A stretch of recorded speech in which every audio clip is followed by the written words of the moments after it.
questions, and then I will... Okay, hold after the break. We're up against a 3-minute break here. Doctor, can you stay with us, or do you need to go? Yes, I can stay with you. All right, thank you very much. We'll be back after this 3-minute break. And John, ask Dr. Lee during the break if you will, how much longer he can stay with us. We'll be back, 3-minute break. George Riley and the Power Hour.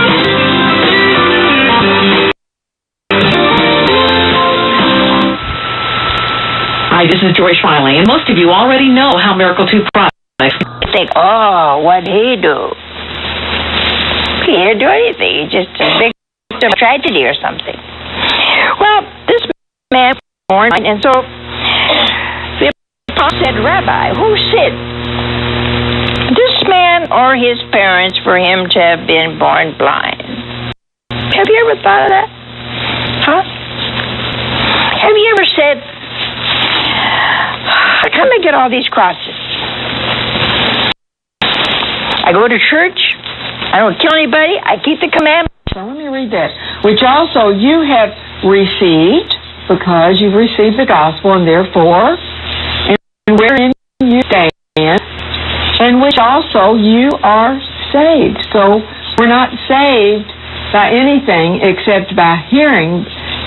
It says you have to hear, and then by hearing the word of faith, you have to declare what this gospel is. And let me go on to say, and Paul goes on to say exactly what it is. Now at 123freeseeds.com. These aren't ordinary seeds. These are heirloom, non-genetically modified super seeds that are open pollinated and can be grown, harvested, and replanted endlessly. These survival seeds are actually more valuable than gold in a crisis. Go to 123freeseeds.com and you can get an airtight storage pack.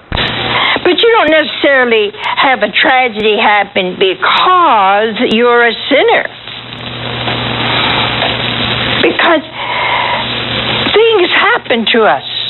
And by accepting them, we can grow in holiness. See, well, if you smoke a carton of cigarettes every day, you're going to get cancer. Yeah, that's your fault. Here it is. Christ died for our sins according to the Scriptures. All right. Now back to the cross. Now, the end of Corinthians is the same way it begins. Paul says, I know nothing except the preaching of the cross. So the preaching of the cross is the gospel. I always say, if your church is not preaching the cross, it's not preaching the gospel.